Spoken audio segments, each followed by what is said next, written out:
Maybe they'll learn their lesson after all. Disney just had one of the biggest flops in franchise history, losing millions of dollars. You guys have got to see what's going on with this. And that's why it's no surprise to us that Snow White is bombing and may well be the biggest box office bomb in the history of cinema. Why did we predict this? Well, because many months ago, on the original trailer's upload to Disney's YouTube, which has 6 million subscribers, it got 1.8 million dislikes. That makes it the most disliked trailer in the history of Hollywood cinema. That was a sign of things to come, as literally no one bought tickets to see this thing.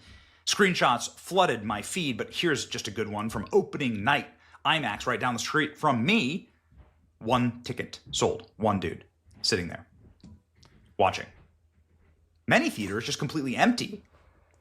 People filming the theaters as they walked through, apparently like the cleanup crew, showing that no one was there. And that's because the lead actress in the movie said that if you disagree with her, well, you can unfollow and she doesn't want your business. Turns out that people listened, Rachel Ziegler. And now the movie is on course to make the lowest opening box office weekend of any Disney live-action remake. This thing isn't just a bomb. This thing is weapons-grade nuclear fallout waste. And it will probably destroy the studio. The people who worked on this may never work again. Snow White bombs at the box office with only 43 million opening weekend ticket sales, missing forecasts of at least 45 million up to 55 million. Already a low range for a major theatrical production. The movie cost more than 250 million. With marketing costs, that's going to be 500 million. Disney's going to lose hundreds of millions on this. And we're just getting started. It has a 44% on Rotten Tomatoes. It has a 1.2% on Metacritic. This is the user score. These ratings are from people who went to the movie and saw it and then gave it a 2.2 out of 10 on IMDb. They had to lock the rating system on IMDb. The Little Mermaid made 100 million in its first opening weekend. Maleficent made 70 million. Cinderella made 67 million. At 45 million, this is going to be a absolute total franchise killer and hopefully career killer for Rachel Ziegler, who did her part to make sure that nobody went and saw this thing. The reviews are absolutely atrocious. What pissed me off about this entire situation was just how divisive that lead actress was. She was saying, this is not going to be your typical Snow White. We're going to do the women, female empowerment. We don't need no man. Okay, if you want to produce a movie just like that, female empowerment, you're welcome to do so. However, you cannot proclaim that it is Snow White because you are tarnishing the original plot of the movie. The person who created Snow White did not intend for this female empowerment BS that you're spewing. You are doing a disservice to him, his family, and his legacy by creating this garbage, and Disney is complicit for funding this and actually letting this happen. And it wasn't just that she changed the plot of the movie and the whole feel of it. She also said that anyone who voted, supported, or even Donald Trump himself, she says that she hopes all of us never find peace in our life. What type of evil, nasty person even thinks of saying that to another human being? That's demented. So I feel absolutely no pity for the bomb of a movie that this is. I personally hope that not another single soul goes to see this movie. Because it seems to me, maybe that's the only way Disney can learn a lesson, is through their pocketbook. 43 million domestic. How bad was the Metacritic score? It was at one point at 0.6. Mind-melting audience score. Lazy, visually repellent, The Independent. Exhaustingly awful, The Guardian. Disney has trashed its own reputation, The Times. A strange hot mess, The Huffington Post. Listless, Screen Daily. Good enough for TV, Vanity Fair. The film has major identity crisis, The BBC. Every one of these outlets are access media, left-wing, and this is what they're doing to this movie. How bad is it really? Well, let's continue. The Times of London. Disney has trashed its crown jewel. That's right. Snow White actually made the Disney studio. It was the first time that Walt Disney won an Oscar. It blew away all of the credit. Nobody thought that an Academy Award would ever be given to an animated feature. It's still the top grossing animated feature of all time. Remember how Rachel Ziegler was trashing the original? Adjusted for inflation, the original Snow White is the #1 animated movie ever made. Rachel Ziegler's movie will lose hundreds of millions of dollars. The Guardian, pointless, exhausting, and awful. New York Times, a mediocre remake. The Boston Globe, a misfire. And Variety, politically charged interpretation. Again, these aren't Breitbart reviews. This isn't the headlines for Critical Drinker video. This is the Times of London, the Guardian, and the New York Times. Look at this. Just remarkable. From the Guardian's Withering Snow White review. Snow White, Disney's exhaustingly awful reboot, axes the prince and makes the dwarves motion capture with tiresome pseudo-progressive additions that tie the whole thing in knots. It's a total waste. 1 star from the Guardian. How bad does Disney have to work to get 1 star from the Guardian? Here we go. Here's some of the top critics on Rotten Tomatoes. It's too cheesy, too over the top, and too visually flat, brimming with hyperactive theater kid energy that's better suited for a Disney Princess cruise ship show. In short, hi-ho, don't go. A Disney film production that the Disney Channel would script. Yeah, that's right. For every impressive aesthetic choice, Webb makes a disastrous one. For such decision renders the Seven Dwarfs full digital creations. Grumpy Doc, Sleepy Dopey, they're all highly unnerving spoonfuls of nightmare fuel. Goodness. Believe the hype. It's that bad. Look at this review. Disney ruins its crown jewel and its reputation. Disney delivering sanctimonious life lessons culled from the corpses of its own murdered movies. I don't think I've ever read a worse review. The latest Disney adaptation was yanked from pre-release marketing duties. The London premiere was axed for good reason. It marks a new low in cultural discretion, and for the venerable 102-year-old entertainment company that now looks to be source material with nose pinched in disgust. Now looks at its source material, the movie that made it, with its nose pinched in disgust. When the star of Snow White, Rachel Ziegler, now notorious Vanity Fair interview, dismissed Disney's original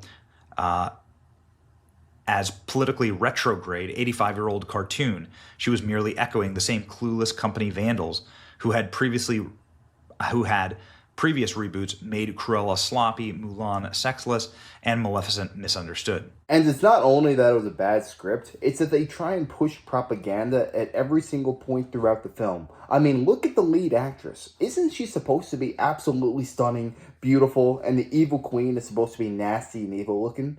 If you look at the cast, the person who stars as Snow White is objectively a lot less attractive than the evil queen. In the movie, you could see that she had a lot of hair on her back. Like, that's not typical feminine qualities. I'm not saying that women shouldn't have that. They're trying to change the narrative on what beauty is. It's not just Disney that does this. It seems that all the media is trying to push this. I mean, just look at a Nike commercial. You're going to see somebody who's 250 pounds of fat modeling their products because they're trying to change people's perception on what is beautiful. Maybe I'm old school, but I believe that the skinnier and the fitter that you are, the more attractive you are, because it actually took a degree of difficulty to achieve that. Anyone can sit on the couch and eat hamburgers and hot dogs and donuts, but the fact that you went to the gym, you exercised, you ate right, the difficult, hard decisions that you made, the pain that you endured, made you more attractive in the end. It just annoys me, the propaganda that is constantly being pushed down our throats, and they act like we're not even smart enough to comprehend what's going on in the first place.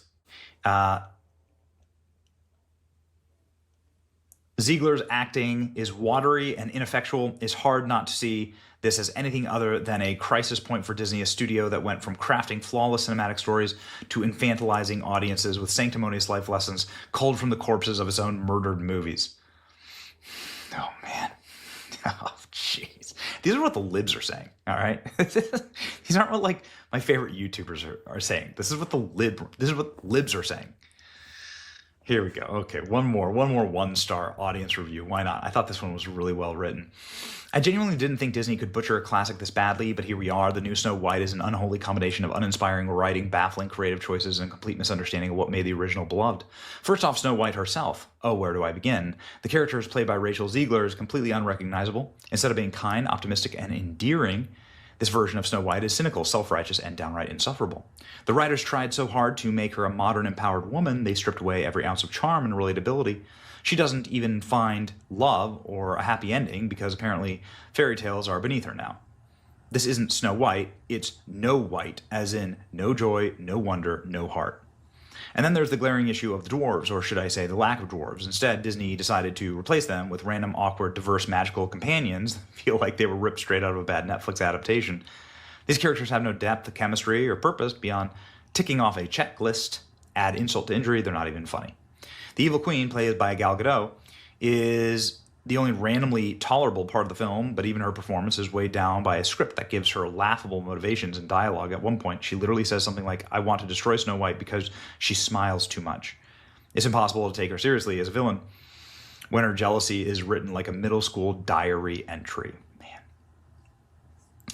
I'll say one final thing that takes me out, and this clip went insanely viral over the weekend. This is the clip of the ending of the film. And everybody's doing like a Diddy White Party thing. It actually looks like a Diddy White Party, and that's the problem.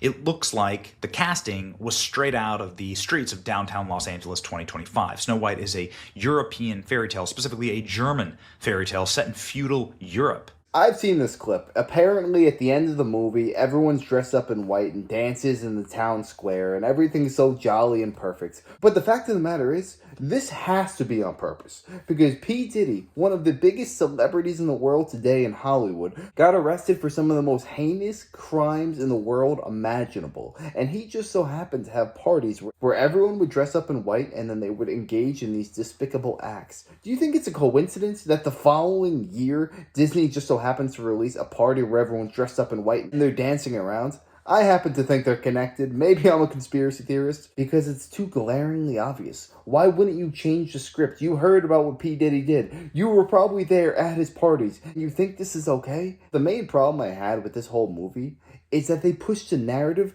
that females don't need a man doesn't need a female. Newsflash. If you want to create offspring, if you want to continue existence on Earth, a man needs a female and a female needs a man. We both need each other. By continuing this divisive rhetoric and teaching it to the youth, it's only putting the future of civilization in a worse and worse position. That's where Disney really went astray.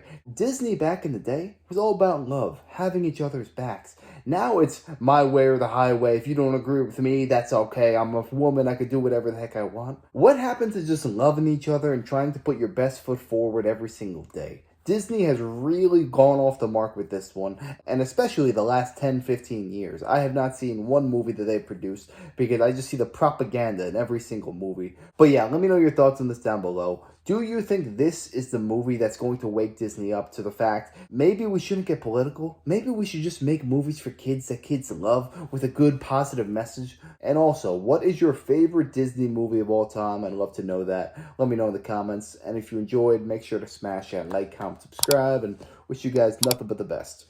Till next time.